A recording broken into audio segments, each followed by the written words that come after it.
spending all their time posting, pinning, tweeting, hashtagging, reblogging, liking, sharing, tagging, stumbling, digging, and cultivating the perfect retiquette, but in the end, without the proper balance, the result is something close to a Warcraft or Angry Birds addiction.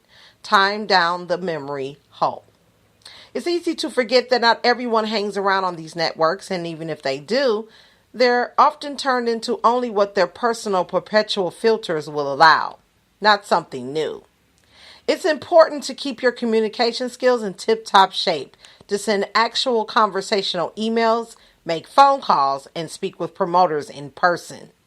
The worst fox is messaging companies or industry people through networks such as Facebook. These often go unanswered, as these networks are riddled with spam and real messages get lost in the shuffle. Send a real personalized email and notice the difference. And thank you so much, she says, for the opportunity and interview with the Boss Ladies radio show. I will continue to support. In the next one, we will be live in Wisconsin. That's right, live in person in Wisconsin, just like the article said. See how this works? You see?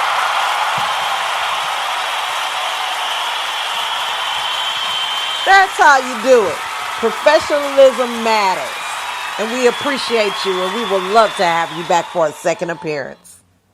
Number 3, you're on automation. Thought it might be a good idea to outsource your music marketing to a robot? Some of the most heavily advertised automated services such as Beatwire and Music Submit look very attractive to most artists. They promise to send your music to X number of journalists, radio hosts, and industry professionals and charge a flat rate for doing so. The rates are often less than what most publicists charge, making it even more enticing. But how are these emails received?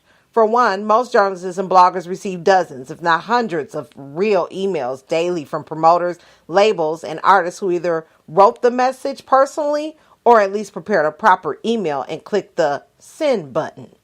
How much respect do you think they have for the easy way out, an automated press release, or possibly a Reverb Nation profile delivered to their inbox? If your music submissions say anything along the lines of powered by, you can expect little to no results. I've been added to lists by companies like these without so much of a hello or would you like to be added to our recipient list. You know what's that called? Spam. I'm going to do 4 and 5, and y'all can check out the 6 through the 11s because we are quick press for time here. So you definitely can check that out. And then when we come back, we're going to do quote for the day, and we on up out of here. So number 4 says, you're not showing them the money. I can't tell you how many times I've submitted an artist to X magazine or blog and received enthusiastic response back from their sales department who conveniently requests that I pay an exorbitant rate for an online or print advertisement. When I mention that I'm unable to advertise but would still appreciate editorial consideration, I'm told that the sales and editorial departments are separate. For one, this is the public statement of many publications, but it's simply not true in many cases. If you don't buy their advertising, which is often overpriced given that you're at times the only income stream, your submission goes mysteriously missing. Now, most artists can't afford to advertise on multiple major magazines, nor is it usually worth it, if I'm being honest. This can be the same with music blogs and any kind of music service, which makes sense to a particular degree. If you think about it, no one really has all the time in the world to sit around listening to and reviewing albums. There needs to be an exchange, whether it's properly priced advertising, blog donations, paid reviews, and crowdfunders, or anything else. If a paid review scenario is fair, do it. If it's outrageous, move on. Remember, you can always find freelance writers who may be interested in writing about your music by advertising on Craigslist. 5, you're not already on their playlist. The front door appears to be open, but it's all for appearances. Many music blogs featured in the coveted directories / aggregators, Hype, Magazine, Elbow, are closer to personal blogs than anything else. Hundreds of artists submit music to them every day, but chances are they'll never post a single one. The blog owners simply post their favorite artists periodically. So why all this misleading the public then? Well, Blog traffic is always a good thing for the webmaster, leading to advertising and potentially other partnerships. So cultivating an audience of indie musicians to rack up the hits isn't a bad thing for their perspective. It ends up being wasted time for the artist though. Some blogs are good enough to post a simple statement such as "Don't send me your music. I only post my own findings." So yeah, you can find that at www.musicthinktank.com. 11 reasons why your music self-promotion isn't working. And when we come back from the break real quickly, we're going to do quote for the day. The wealthy fishermen define, learn, and do. So stay tuned, y'all.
Yeah, you can check out Miss Fabulous Love Chronicles mixtape at www.reverbnation.com/NUCKDDSKI.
March 20th, 2018. Quote for the day is "The wealthy fisherman. Define, learn, do." The following excerpt was taken from Edge, co-authored by Chris Brady and Orrin Woodward. We once heard the story told of a young man who worked at a sporting goods store. He was in his second year of college and struggling to pay for tuition and room and board. One day, a wealthy older man walked into the store and purchased a large amount of fishing gear for a flying fishing trip. The young man helped carry the mountain of purchases out to the parking lot and immediately noticed the expensive luxury car the older man drove. Impressed, the younger man asked a very penetrating question. "Sir, if you don't mind, could I ask you a question?" "Certainly," replied the elder gentleman, to which the young man asked, "How do I get to be where you are financially someday?" Hesitating briefly to ensure the young man was actually sincere, the older gentleman thought for a moment and formulated his answer carefully. "First, define what you really want in life. Second, find someone who has accomplished that exact lifestyle and learn from that person how he or she did it. Third, go do exactly what he or she did." With that, the older man got into his luxury car and drove away. We first heard this story told by a man who claimed to have been that young man who worked at that sporting goods store and to have used the very advice he received that day to succeed at a very high level. We are not sure, but the story may be allegorical. That makes no difference. The truth remains that the principle taught by this nice little antidote is profound. Think about it. Most of the world has this question or has this equation exactly the other way around. Have you ever been asked a question something like this? What do you want to do when you grow up? Or what are you going to do after high school? Of course, we all have. It's an indication that the person asking the question is using the following equation. 1. Determine what you think you would like to do. 2. Then learn how to do it. 3. And finally, allow it to define your results in life. But what the wealthy fisherman taught was exactly the opposite. 1. Define the life you would like to have. 2. Find someone who has accomplished that life and learn from that person how to do it. 3. And then do it. You see, while most of the world falls into the rut of do, learn, define, the super successful switch it around backward to define, learn, do. What does this mean for you? It means that at any age, you can run the equation the way the super successful do.